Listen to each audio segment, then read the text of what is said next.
undangan beliau karena sudah lama dijanjikan akan diajak ngopi bareng sebelumnya. Nah, mungkin teman-teman bisa melihat bahwa itu adalah sebuah bentuk keakraban dari kami semua. Mas Bowo, saya memanggil beliau dari dulu Mas Bowo. Ya. Usia itu tidak penting, karena apa? Untuk mengabdi kepada nusa dan bangsa, kita sama-sama melihat bahwa banyak pemimpin-pemimpin dunia yang usianya sampai hampir 100 tahun, misalnya Pak Mahathir Mohamad, Ratu Elizabeth, itu masih mengabdi pada bangsa dan negara. Jadi kalau Mas Bowo ini ya, usianya kalau dalam politik masih remaja. Makanya masih sangat pantas dipanggil Mas Bowo. Nah, jadi kami kedekatannya jauh sekali melampaui kami berdua. Karena keluarga Mas Bowo, kakek beliau, Eyang Margono, itu tetanggaan dengan eyang saya, Eyang Wahid Hashim di daerah Matraman. Dulu kalau ketika Eyang Margono berpulang, eyang saya ikut mendoakan. Jadi hubungan yang sangat-sangat dekat ini sudah terjalin sejak lama. Apalagi kemudian saya mendapatkan berkah besar dari hubungan baik dengan Mas Bowo, yaitu apa? Yaitu ketemu jodoh saya. Ketika tahun 2009, kami dari PKB Gus Dur mengalihkan dukungan ke Gerindra tahun 2009. Disitulah saya ketemu suami saya ketika kami berkampanye untuk Mas Bowo. Nah, jadi hubungannya ini hubungan hati. Bukan cuma sekedar politik, melampaui 5 tahunan, ajang politik 5 tahunan. Kira begitu ya Mas Bowo. Saya kira demikian juga ya, jadi kekeluargaan, persahabatan itu harus kita utamakan. Perbedaan politik itu biasa. Kadang-kadang Mbak Yeni berada di pihak yang berbeda dengan saya. Tidak ada masalah. Tetap kita komunikasi baik. 2019 kalau nggak salah Mbak Yeni Pak Jokowi. Dan akhirnya kita juga. Jadi semua kelompok yang istilahnya mengaku Indonesia, semua yang berjiwa merah putih, di ujungnya harus bisa kerjasama. Saya kira itu pelajaran bagi kita ya, bagi dari generasi sebelum kita dan yang ingin kita teruskan kepada generasi yang lebih muda dari kita, kepada kalian semua ini, bahwa bersaing, berbeda pendapat itu biasa. Kadang-kadang bersama, nanti kita berpisah, di ujungnya bersama lagi. Saya kira itu pelajarannya Mbak Yani ya. Jadi terima kasih juga Gerindra. Terus saja Gerindra bisa besar dengan cepat karena juga dulu dukungan yang besar dari Gus Dur, dari ya pengikutnya beliau sangat besar di Jawa Timur, kita jadi besar juga. Saya kira itu dari saya ya, kita terima kasih. Saya mau ada satu tambahan Mas Bowo. Monggo. Very quickly ya. Monggo. Kenapa kita butuh figur seperti Pak Bowo? Karena saya percaya setiap zaman membutuhkan pemimpin. Nah, zaman mulai dari Bung Karno pada waktu itu transisi kemerdekaan, kita butuh pemimpin revolusioner. Lalu Pak Harto, kita butuh pemimpin yang membangun pasca kemerdekaan. Pak Habibie, beliau memberikan imajinasi tentang negara yang berbasis teknologi. Gus Dur memberikan fondasi tentang demokrasi dan kesetaraan untuk semua, keadilan sosial bagi seluruh warga Indonesia. Bu Mega kemudian mengedepankan populisme dalam kebijakan pemerintahan beliau. Nah, Pak SBY kembali memberikan stabilitas ekonomi, stabilitas politik, dan memberikan contoh bagaimana Jenderal TNI bisa ikut dalam kontestasi demokrasi. Kemudian Pak Jokowi ini memulai take off untuk industrialisasi. Nah, pemimpin kedepannya harus meneruskan program-program dari pemimpin-pemimpin sebelumnya. Salah satu tantangan yang dihadapi oleh bangsa kita ke depan dalam kerangka geopolitik, dinamika geopolitik yang sedang berkembang saat ini adalah bahwa ada ketegangan-ketegangan di wilayah kita. Letak Indonesia ya yang dekat dengan negara-negara yang punya potensi pertikaian tinggi. contohnya akan ada ketegangan-ketegangan ke depan ini, menurut saya Pak Prabowo tidak bisa dihindari. Mungkin saja ada potensi ketegangan misalnya terjadi di Taiwan Strait, ya. Kalau itu terjadi ketika ada negara yang melakukan move di sana secara navigasional, itu kemudian akan berdampak kepada pasokan rantai global. Nah, pasti dampaknya ke kita karena letak geografis kita di tengah-tengah negara yang tergabung dalam anggota Quad, India, Jepang, Australia, Amerika. Nah, pemimpin yang akan memimpin Indonesia ke depan harus mengerti dinamika geopolitik. Orang yang harus punya kemampuan strategic thinking. Nah, saya rasa orang seperti Pak Prabowo ini punya kemampuan seperti itu. Maka wajib bagi saya sebagai representasi dari kelompok Gus Dur untuk berkomunikasi intens dengan Pak Prabowo, dengan Mas Bowo, untuk mendengarkan kebijakan-kebijakan beliau, dan berikan aspirasi kita tentang bentuk negara ke depan harus seperti apa. Itu kira-kira. Saya kira demikian ya, kita lihat pemikiran Mbak Yeni wawasannya sangat ketat. Ya, intinya kita bekerja sama untuk kebaikan rakyat. Mbak Yeni izin Mbak Yeni dikit Mbak. Ini kan katanya Mbak Yeni Mbak Yeni kepada Pak Prabowo karena tadi komunikasi kita ini apakah artinya bagi dari ditarik untuk menjadi suara kemudian ya tadi kan saya selalu kalau Anda perhatikan bahwa yang paling penting adalah kerjasama, kerukunan, kerjasama. Tentunya semakin dekat, semakin eksplisit, semakin bagus. Tapi kerjasama itu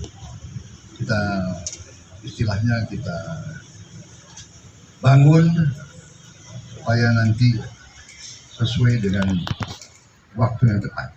Ya, tidak ada masalah.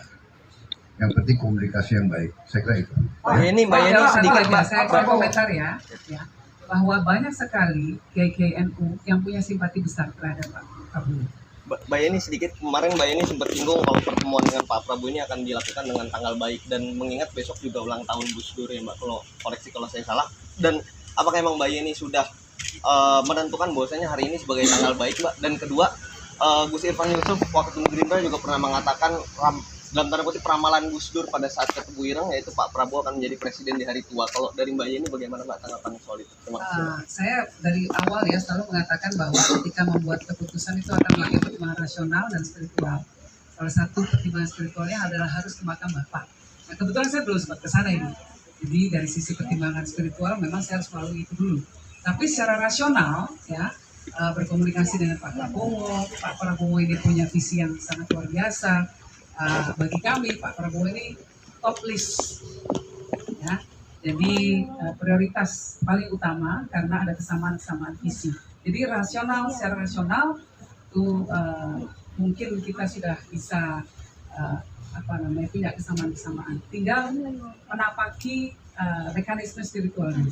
Pak Prabowo, NU itu 52% dari Muslim Indonesia dan suaranya itu adalah signifikan. Itu bisa jelas Anies Baswedan sudah mengambil Caimin. Apakah Mbak Yeni yang notabene adalah NU Gengkotan akan dia adalah betul-betul sedang Anda hitung untuk menjadi cawapres Anda? Bagaimana Pak Prabowo? Saya jawab ya Mas.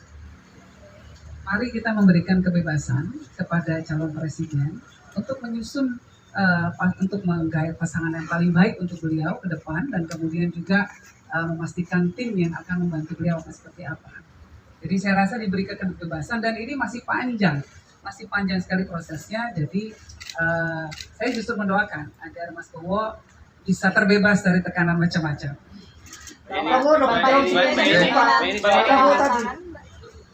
Bapak Irfan terakhir, mungkin dari tadi kita melihat Bapak agak sedikit berkaca-kaca. Apa sih Pak sebenarnya yang dirasakan? Apakah ada satu momentum yang dirindukan mungkin dari sosok Gus Dur ataupun seperti apa Pak Prabowo sebenarnya? Berkaca-kaca. Ya mau. Mungkin ada momen haru yang mungkin diingat Bapak Ibu. Ya saya merasa dekat sama Gus Dur ya. Kadang-kadang waktu itu yang saya kenal Gus Dur itu pemikirannya jauh ke depan. Kita sendiri kadang-kadang tidak mengerti apa maksud Gus Dur. Jadi beliau begitu toleran, beliau banyak ucapan-ucapan beliau pada saat itu 30 tahun yang lalu, 40 tahun yang lalu, ya di luar yang kita bisa tangkap, ya kan? Beliau berani melakukan pendekatan-pendekatan kemana-mana, begitu toleran sama semua agama, semua ras, semua kelompok etnis. Jadi saya lihat 30 tahun kemudian baru kita sadar, oh memang begitu yang kita butuh, pemimpin-pemimpin seperti itu. Dan kalau saya keliling dunia, yang sangat dikenang di mana-mana adalah antara lain ya Gus Dur, walaupun beliau presiden dan sebentar, tapi dia dikenal karena itu toleransinya, ya beliau pemimpin umat Islam, tapi selalu welcome, selalu membangun komunikasi sama semua pihak. Jadi ini yang sangat menarik. Jadi saya terkesan dengan contoh dan leadership beliau. Ini Pak Prabowo, tadi kan disampaikan Pak saling puji, bahkan satu visi satu misi pandangannya sama tadi Mbak Yeni sampaikan Pak Prabowo ini masuk dalam top list gitu. Kalau Mbak Yeni sendiri masuk dalam top list cawapresnya Pak Prabowo nggak Pak? Silakan. Kita akan, kan saya sekarang masuk dalam suatu tim, ya, suatu koalisi. Koalisi itu kadang-kadang ada yang masuk, ada yang keluar, ya. Gak ada masalah. Kayak lu gak tahu. Saya cuma mau bilang ya, saya memang lama dalam membuat keputusan, tapi sekali buat keputusan saya setia. Jadi saya katakan di mana-mana, adat kita, budaya kita adalah musyawarah. Jadi saya tentunya dengan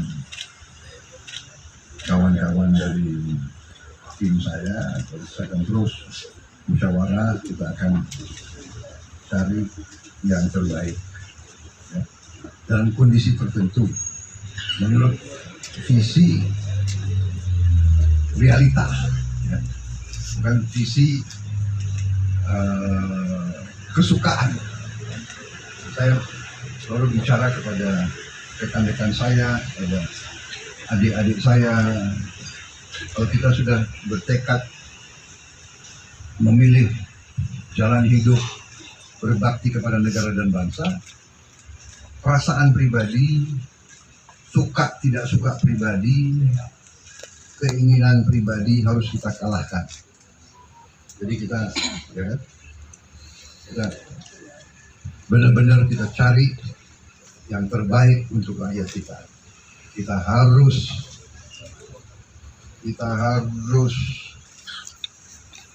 hilangkan kemiskinan dari bumi Indonesia. Kekayaan bangsa negara kita harus kita kelola untuk rakyat kita. Fokusnya itu. Jadi tadi yang disebut, semua yang telah dibangun, apa yang sudah dirintis oleh pendahulu-pendahulu kita, yang terakhir tentunya yang sekarang ini, yang sudah dirintis oleh Presiden Joko Widodo, kita jaga, kita perbaiki, kita tambah, kita lanjutkan, dan kita kalau perlu kita cari dorongan untuk bisa lebih cepat. Kita harus kejar kesejahteraan, kemakmuran bukan hadiah dari langit, harus kita kejar. Karunia yang besar oleh Tuhan sudah ada, kita harus kejar.